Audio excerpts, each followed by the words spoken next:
Buenas tardes, profesor. Yo soy Gerardo Daniel Hernández Zamora.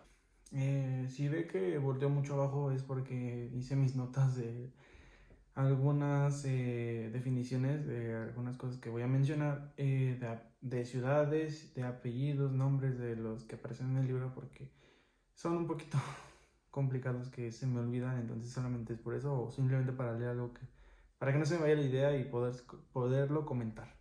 El libro que elegí, ya se lo dije, Tatuador de Auschwitz, donde cuenta la historia de Lali Sokolov, el cual era un judío eslovaco que fue encarcelado y se dedicaba a tatuar en los brazos los nombres, o más bien como la identificación de los prisioneros que iban llegando. Yo sé que a lo mejor el libro podría parecer una historia de amor, una novela de amor, lo que sea. Quise descartar eso y investigué qué se refería o qué era un libro de literatura, y es aquel que el autor al redactarlo, o más bien se considere de literatura, es el que debe usar un lenguaje literario, o que un tipo de lenguaje que persigue un cierto fin estético y lo hace como para captar la atención del lector, del que lo está leyendo. Este libro es escrito por la escritora Heather Morris. Lo extraordinario de esta historia es que se basa en hechos reales, pero bueno, le empecé a contar, pero bueno, la historia tiene como lugar en un campo de concentración en Birkenau, cerca de Auschwitz, cuando Lali llega y es prisionera y comienza a trabajar como un esclavo para los nazis, y construían lo que le llamaban barracones, que bueno, entendí, busqué, y son construcciones las cuales se hacen para el ejército, y se pueden usar como para hacer, bueno, como son cuarteles, hospitales, y bueno, y en esa historia lo marcan que se especializaba más que nada para agrandar el campo y así poder refugiar a los nuevos prisioneros que iban llegando. Poco tiempo después de que llegara a Auschwitz, Lali se contagió de tifus. Entonces sí quedó muy mal, de modo de que lo fueran y lo tiraron a una cuneta, la cual una cuneta es como una zanja que, que lo usaban para desechar lo que ya no les servía, debido a que era de bajo nivel. Con las lluvias se hacía o sea, evitaban inundaciones y se iba toda esa agua por ese canal, digamos, y se iba de las aguas pluviales. Un hombre que le había tatuado su nombre, porque al llegar a esa prisión se les cambiaba el nombre y se les ponía una cierta como matrícula. Entonces, quien lo había tatuado a Lali lo rescató a escondidas pues sí, de los guardias y todo. Una vez ya llegan a recuperarse, lo puso como ayudante a tatuar y le enseñó esa profesión, de modo de que ya también él tatuaba a todos los nuevos prisioneros. Ya después no hubo problema con los guardias y él ya trabajaba de eso, y ya no de constructor de los barracones, porque pues quedó muy débil, entonces ya se dedicaba a tatuar a los prisioneros.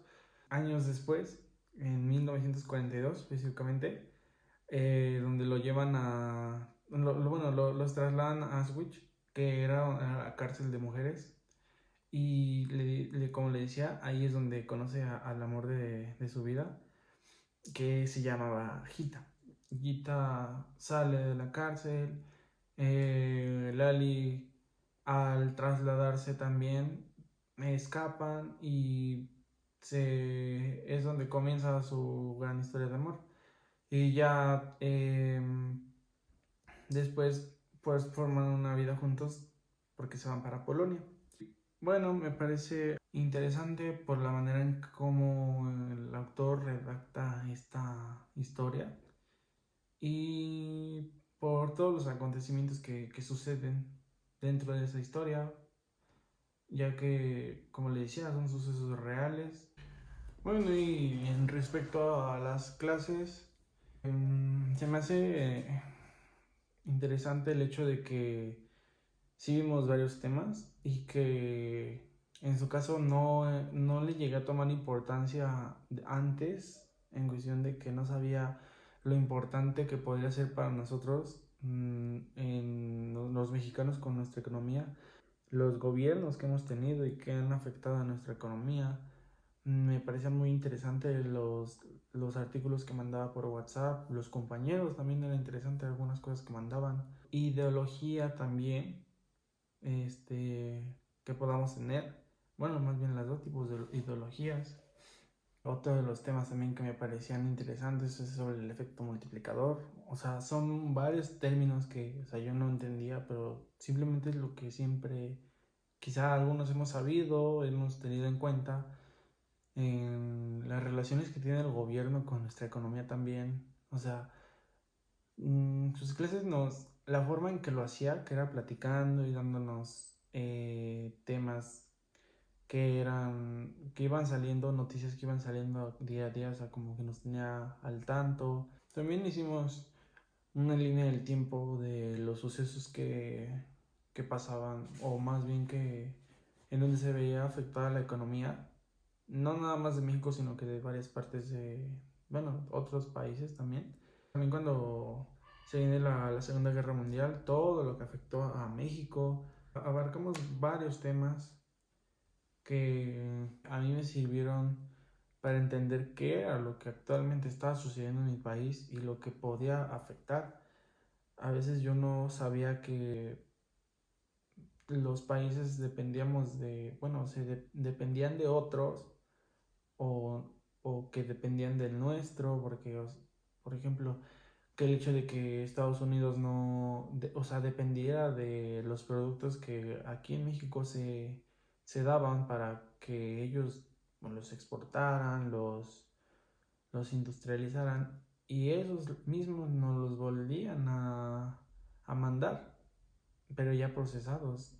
Entonces, pues es impresionante cómo México puede ser una potencia mundial por todos los recursos que tiene, por todo ese petróleo, por todo lo que aquí se da, porque en sí tenemos incluso espacio para hacer fábricas, tenemos espacio para hacer todo y permitimos que otras industrias, otros países vengan, se roben todos nuestros recursos, eh, se planten aquí y pues simplemente no se aprovechen de la mano de obra barata que existe hoy actual en México.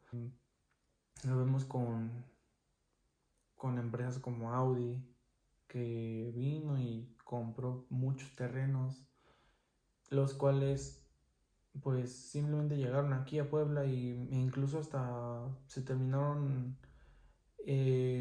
manantiales que existían cerca de ahí donde ahorita actualmente está plantado Audi. O sea, se conoce el manantial de Ojo de Agua que ahorita ya no es nada. ¿Por qué? Porque se acabó toda esa agua para su producción. Si México tuviera el capital y realmente invirtieran aquí, o sea, no tendríamos por qué estar dependiendo de otros países. ¿Por qué? Porque pues aquí hay calidad. Entonces, temas así y otros que si no sería el video muy largo, pero son así temas que sí los entiendo, pero así como para darle una explicación, una definición, se me complica por los términos en los cuales se manejan. Pero hasta ahorita siento que sí entendí gran parte de todo lo que se explicó y sí se me dificultó, pero pues seguimos adelante. Y pues esto fue mi podcast del examen y espero que esté bien, profe.